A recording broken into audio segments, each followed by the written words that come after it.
Hey guys, welcome back to my channel.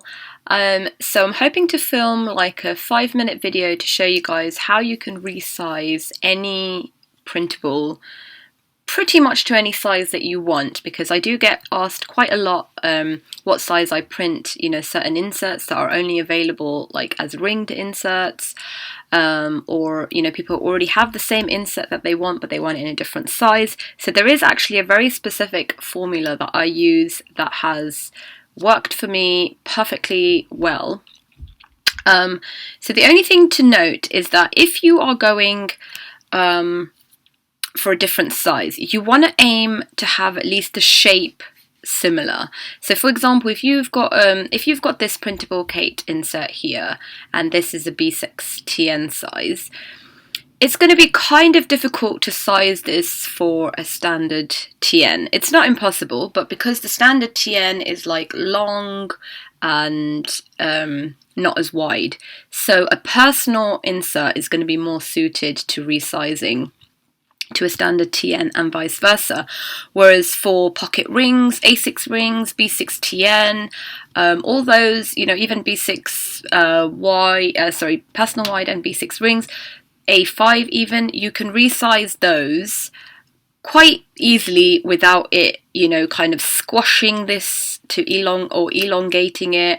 You get a pretty similar look. So that's one thing you want to be careful of, is just kind of look at roughly the dimensions should be, either squarish shaped or, if they are a bit longer, then just be aware that you can do it, but this will end up looking a little bit squashed. Okay, so the formula is the desired size divided by the actual size of the planner. Okay, so for example, I always go to Annie Plans Printables because her website has all the sizes of pretty much any planner ever. So if you go to this top box here, these will give you the drop down menu for all the TN inserts, and these will give you for all the ring inserts. So for example, I have some A6 ring inserts from Annie that I want to print for my B6 Stalogy, but I don't want to obviously like repurchase the same insert, especially if I'm only going to be using it, once. So I know that my B6 Stalogy is 5 inches by 7 inches.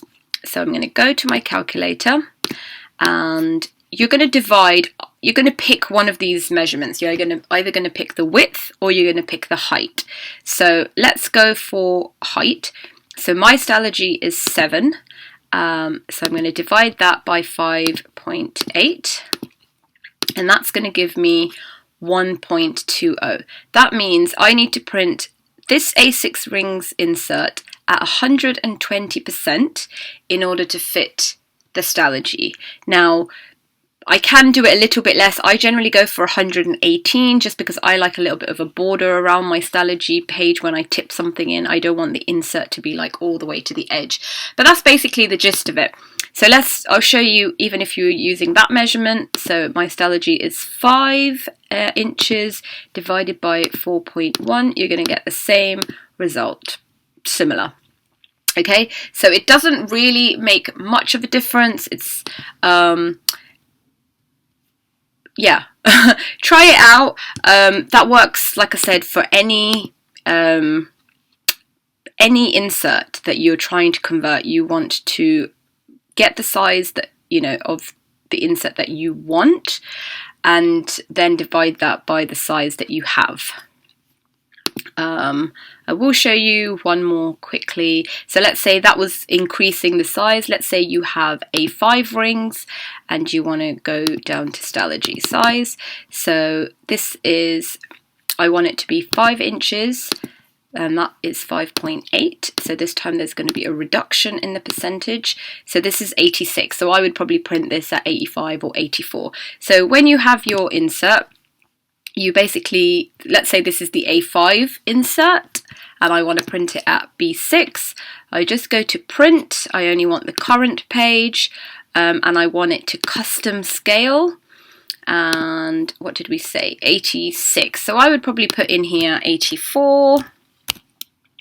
and you can see even here immediately that has shrunk. So I'll show you what actual size is versus custom. So you can see that it's shrunk that down, and when you print that, it's going to print to fit the B6. So kind of play around with the inserts that you have, and you know, it's not going to be much more than 1 or 2 percentages that you might need to increase or decrease depending on your preference. Like I know some people want this whole insert to fit edge to edge on Nostalgy. If you've seen my pictures, definitely like to trim them down a little bit more. If you want just the monthly boxes and not these, you know, lines, you can obviously play around with the sizing a little bit more. And once you know what percentage which inserts print at, just keep a note of it. So I just have like a little place in my planner where I write Addy Plans Printables A5 to B6 equals, you know, 86%, you know, like that. And then I just have them by categorized by shops. Printable Kate, you know, A6 to B6 prints at 118%, like that. And then I just keep that as a reference for the future. So I hope that was useful. Let me know if you have any questions below. I will put the formula down below. I know this was like a really quick video and I could have shown this on Instagram, but I just want to have this on here for reference so that if people want to, you know, comment, like if people ask me again, I can just point them in the direction of this video. So I will see you guys in my next video. Thank you so much for watching. If this was helpful, please give it a thumbs up, and I'll see you next time. Bye.